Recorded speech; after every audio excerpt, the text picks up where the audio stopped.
दोस्तों वो जमाना याद है जब टिकटॉक बैन हुआ था? काफी साल हो गए, 4-5 साल हो गए टिकटॉक बैन हुए। उसके बाद बहुत सारे मेड इन इंडिया एप्लीकेशन आई थी, जोश, मौज, टकाटक और पता नहीं क्या क्या, लाइकी वगैरह, लेकिन वो चली नहीं। तो भारत में ये चीजें चली क्यों नहीं? जब टिकटॉक चल रहा था तो इनको भी चलना था। क्या वजह हुई कि ये मेड इन इंडिया बहुत सारी जो ऐप थी शॉर्ट वीडियो वाली, वो फेल हो गई, या किसी ने एक्वायर कर ली, या उन्होंने अपना फॉर्मेट ही बदल लिया।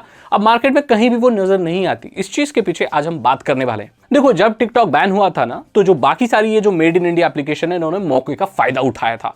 उन्होंने ये देखा था कि मार्केट में एक बहुत बड़ा जायंट है जो अब चला गया है, तो एक बहुत बड़ा स्पेस बच गया है और हम इसे तुरंत कवर कर लेते हैं। यही चीज उसके साथ भी हुई थी जब BGMI, जो यानी कि जो PUBG मोबाइल था जो बैन हुआ था, तो ऐसी बहुत सारी सिमिलर मोबाइल गेम्स आए थे जो कि इतने अच्छे नहीं थे। तो यहाँ इसमें भी यही हुआ। तो यहाँ पर जो ग्रोथ थी इनकी, वो आर्टिफिशियल थी, वो रियल उनके फैंस नहीं थे। फोमो की वजह से, फियर ऑफ मिसिंग आउट की वजह से, नेशनलिज्म को कह लो, ये सब चीजों को लेकर ना लोग कि भाई मेड इन इंडिया, उस चीज पे आए थे लोग। वो रियली उस चीज के फैन थे नहीं। तो जो ग्रोथ हुई वो स्टार्टिंग में तो बहुत ज्यादा हुई, लेकिन जब उन्होंने देखा कि ये प्लेटफॉर्म बहुत अजीब है भाई, इन सारे प्लेटफॉर्मों में क्या था? क्रिंज कंटेंट, कॉपीड कंटेंट, अजीब अजीब सी क्रिंज लोग अजीब सी वीडियो डाल रहे हैं, देसी स्टाइल ओवर एडिटिंग, कलर गुलाब और गुड मॉर्निंग, वो सब जो आता है, इस तरह की एडिटिंग चल रही है। सांप नाच रहा है, बच्चा नाच रहा है, कुछ भी डाल रहे हैं, मूवीज की क्लिप उठा उठा के कॉपी कर रहे हैं। तो ये जो कंटेंट है भाई, वो कौन देखना चाहेगा? आप अगर ये सोचते हो ना कि सोशल मीडिया को बनाना चलाना बहुत मुश्किल है, ऐसा नहीं है। सोशल मीडिया मैं भी कोड कर सकता हूं, इतना आसान है। और मैं कोड भी ना करूं तो भी मैं social media open source codes को उठाकर, चीजों को उठाकर बना सकता हूं। चैलेंज ये नहीं है। सोशल मीडिया या किसी भी एप्लीकेशन को जिसमें सोशल एलिमेंट है, उसको चलाने का एल्गोरिदम बनाना आना चाहिए, वो मुश्किल है। मतलब आप एक ऐसा एल्गोरिदम बनाओ जो लोगों को वही चीज दिखाए जो वो देखना चाहते हैं। और ये चीज़, ये जितनी बड़ी बड़ी टेक जॉइंट है ना, जैसे मेटा का इंस्टाग्राम हो गया, और ये बहुत अच्छे से करना जानते हैं। और इसीलिए ये इंस्टाग्राम वगैरह या फेसबुक वगैरह या स्नैपचैट, ये सब चलते हैं, क्योंकि इन लोगों को पता है कि आप क्या देखना चाहते हो। यूट्यूब को भी पता है कि आप क्या देखना चाहते हो, इसीलिए तो ये प्लेटफॉर्म ग्रो करते हैं। ये अपनी टेक्निकलिटी की वजह से, अपने फीचर्स की वजह से नहीं करते हैं, ये करते हैं अपने एल्गोरिदम की वजह से ग्रो। और यही चीज़ लैक कर गई थी। अब ये क्रिंज कंटेंट जो था इन शॉर्ट वीडियो प्लेटफॉर्म में, ये इसीलिए था क्योंकि जो फाइननेस है टिकटॉक के एल्गोरिदम की, या यूट्यूब की, या इंस्टाग्राम, मेटा, जो भी, वो इसके पास नहीं थी। इन लोगों ने जल्दी जल्दी में प्लेटफॉर्म तो बना दिया, लेकिन एल्गोरिदम अच्छा नहीं बनाया, जिससे लोगों को वो कंटेंट दिख ही नहीं रहा था वो जो देखना चाहते हैं। और अगर वो दिखेगा ही नहीं तो भाई कौन रुकेगा? चलेगा ये सब लोग। एल्गोरिदम का खेल है भाई। अगर एल्गोरिदम अच्छा बना लिया तो ये जो ऐप वैप बनाना, ये वेबसाइट बनाना कोई बहुत बड़ी बात नहीं है, ये तो आपके लिए कोई और भी बना देगा। सो मेन चीज एल्गोरिदम है, जिसमें ये पीछे रह गई मेड इन इंडिया एप्लीकेशन, इसीलिए भी ये मार्केट में अच्छा नहीं कर पाई और फेल हो गई। और अब देखो, जब ये टिकटॉक बैन हुआ था तो जितने भी बड़े बड़े कंटेंट क्रिएटर थे, जो टिकटॉक बनाने वाले लोग या शॉर्ट वीडियो बनाने वाले लोग थे, वो बड़े बड़े प्लेटफॉर्म पर चले गए। जैसे कि जो टिकटॉक से निकलने वाले लोग कुछ शॉर्ट्स पे चले गए, कुछ इंस्टाग्राम पे रील्स बनाने लगे। सो जब बड़े बड़े क्रिएटर वहां चले गए तो ऑडियंस भी उनकी ऑटोमेटिक, जो उनके डाई हार्ड फैंस थे, वो भी वहां पर चले गए।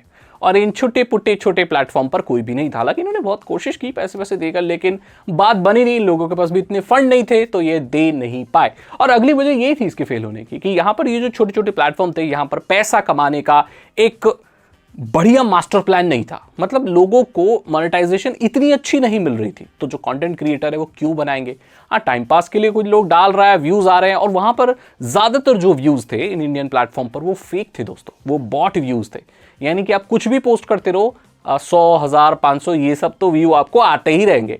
वो रियल लोगों के व्यूज नहीं है भाई, क्योंकि अगर रियल लोगों के होते तो उसमें कमेंट वगैरह भी आते। कोई कमेंट नहीं, सिर्फ लाइक।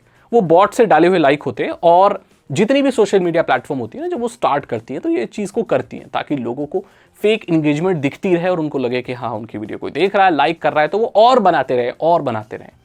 इस तरह का इनिशियल पुश तो अब भी बड़े बड़े प्लेटफॉर्म भी देते हैं, क्योंकि अगर वो ऐसा नहीं करेंगे तो कोई भी जो नया कंटेंट क्रिएटर है उसको मोटिवेशन नहीं मिलेगा। तो इसीलिए स्टार्टिंग में किसी भी चैनल को अच्छे तरीके से पुश किया जाता है। तो ये बात बहुत नॉर्मल है।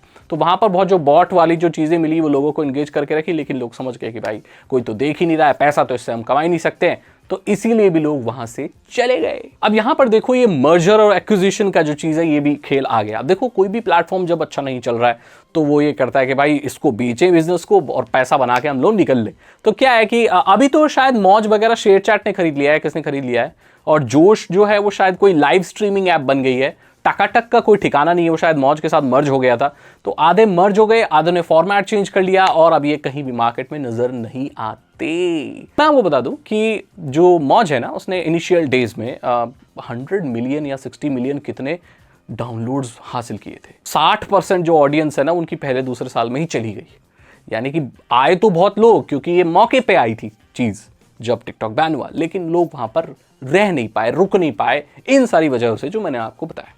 अभी देखो आप जितने भी बड़े बड़े प्लेटफॉर्म में सब शॉर्ट वीडियो प्लेटफॉर्म दे रहे हैं। जैसे मेटा, फेसबुक पर आप शॉर्ट वीडियोस डाल सकते हैं, इंस्टाग्राम पर डाल सकते हैं बिल्कुल, और यूट्यूब पर भी डाल सकते हैं, और अब तो शायद थ्रेड्स वगैरह पे तो वैसे भी डाल ही सकते थे, स्नैपचैट वगैरह पे भी शायद लोग डालते हैं, पता नहीं, मतलब और ट्विटर यानी कि जो अभी एक्स बन गया है तो उस पर भी डाल सकते हैं। ऐसा कोई सोशल मीडिया प्लेटफॉर्म अब बचा नहीं है जहां पर आप शॉर्ट वीडियो नहीं डाल सकते। दैट मीन्स इन बड़े बड़े टेक जाइंट को अब पता चल चुका है कि भाई ये चीज चलती है और इन लोगों के पास एल्गोरिदम का एडवांटेज है और ऑडियंस तो पहले से है, और मोनेटाइजेशन के लिए लोगों के पास पहले से एड नेटवर्क है। भाई गूगल एड नेटवर्क, गूगल क्या बात कर रहे हो, क्यूरिंग मी।